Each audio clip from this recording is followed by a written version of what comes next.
മടി പിടിച്ച് ഇൻസ്റ്റാഗ്രാം തോണ്ടിക്കൊണ്ടിരുന്നപ്പോഴാണ് കേട്ടോ വഴുതനങ്ങ ചമ്മന്തിയുടെ റെസിപ്പി കിട്ടിയത്. എന്നാൽ പിന്നെ അത് തന്നെ ഒന്ന് ട്രൈ ആക്കിയാലോ എന്ന് വിചാരിച്ചു. പൊതുവേ എനിക്ക് അത്ര ഇഷ്ടമുള്ളൊരു സാധനമല്ല വഴുതനങ്ങ, എന്നാലും ഞാൻ കാണുമ്പോൾ മേടിക്കും. ഗ്രീൻ മാത്രമേ ഞാൻ വാങ്ങിക്കാറുള്ളൂ കേട്ടോ. അതിൻ്റെ ടേസ്റ്റാണ് മെഴുക്ക് വരട്ടിയാലും ഇച്ചിരി കൂടെ എനിക്കിഷ്ടം. ഇന്നലെ ട്രിപ്പൊക്കെ പോയി വന്നിട്ട് പിന്നെ ഇന്ന് കുക്ക് ചെയ്യാനൊക്കെ ഭയങ്കര മടിയായിരുന്നു. അപ്പോൾ അത് കാരണം ചോറ് ഫ്രിഡ്ജിലുണ്ടായിരുന്നു. ഞാൻ വേഗം അത് തൈര് സാധമാക്കി. എന്നാൽ പിന്നെ അതിൻ്റെ കൂടെ ഒരു അച്ചാറും വഴുതനങ്ങ ചമ്മന്തിയും പിന്നെ മീൻ വറുത്തതും ഫ്രിഡ്ജിലുണ്ട്. എന്നാൽ പിന്നെ അങ്ങനെ ആവാം ഇന്നത്തെ ലഞ്ചെന്ന് കരുതി. ഇത് ഉണ്ടാക്കുന്ന സമയത്ത് ഇത് എങ്ങനെ ഉണ്ടാവോ ആവോ, വഴുതനങ്ങ രണ്ടെണ്ണം വേസ്റ്റ് ആകുമോ എന്നൊരു ടെൻഷൻ ഉണ്ടായിരുന്നു. പക്ഷേ വേസ്റ്റൊന്നും ആയില്ല കേട്ടോ, നല്ല ടേസ്റ്റായിരുന്നേ. ആദ്യം ഇതിൻ്റെ തൊലി കളയണം. കാരണം ഒട്ടുമിക്ക വഴുതനങ്ങയ്ക്കും ഒരു കനപ്പ് ടേസ്റ്റ് ഉണ്ടല്ലോ.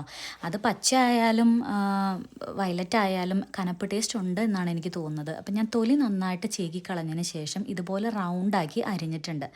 അരിഞ്ഞിട്ട് നമ്മുടെ ഒരു ചെറിയ പാൻ, നമ്മുടെ കടുകൊക്കെ വറക്കുന്ന ഒരു പാനൊക്കെ ഉണ്ടാവുമല്ലോ, അപ്പോൾ അതിന് വേണ്ടി വെച്ചിരിക്കുന്ന പാനാണിത്. അപ്പോൾ അങ്ങനത്തെ ഒരു സോസ് പാനിലിട്ടിട്ട് ഇച്ചിരി വെളിച്ചെണ്ണ ഒഴിച്ച് ആദ്യം നമുക്ക് വഴുതനങ്ങ വേവിക്കണം. അതിന് ശേഷം അതൊന്ന് അടച്ച് വയ്ക്കണം. അടച്ചു വെച്ച് ഒന്ന് വെന്ത് വരുമ്പോഴത്തേക്കും നമുക്ക് കുറച്ച് സവോള അരിഞ്ഞെടുക്കാം. അതുകൂടി ഇട്ടിട്ട് ശേഷം നമ്മുടെ വറ്റൽമുളക്, ഞാൻ ഒരെണ്ണം ഇട്ടിട്ടുള്ളൂ കേട്ടോ, പിന്നെ മുളക് പൊടിയാണ് ഇട്ടത്. കാരണം വറ്റൽമുളക് ഇവിടുത്തെ ഭയങ്കര എരിവാണ്. ശേഷം ഉപ്പും ഒരേ ഒരു വെളുത്തുള്ളിയും അതൊന്ന് വഴണ്ട് വരുമ്പോൾ കുറച്ച് പുളിവെള്ളം കൂടെ ഒഴിക്കുക കേട്ടോ. പുളി ഇച്ചിരി മുന്നിട്ട് നിന്നോട്ടെ, കാരണം വഴുതനങ്ങയുടെ കനപ്പ് അത് മാറ്റിക്കൊടുക്കും.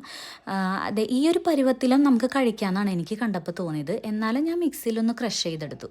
ചോറിൻ്റെ കൂടെ അടിപൊളിയാണ്, ചപ്പാത്തിയുടെ കൂടെ സൂപ്പർ.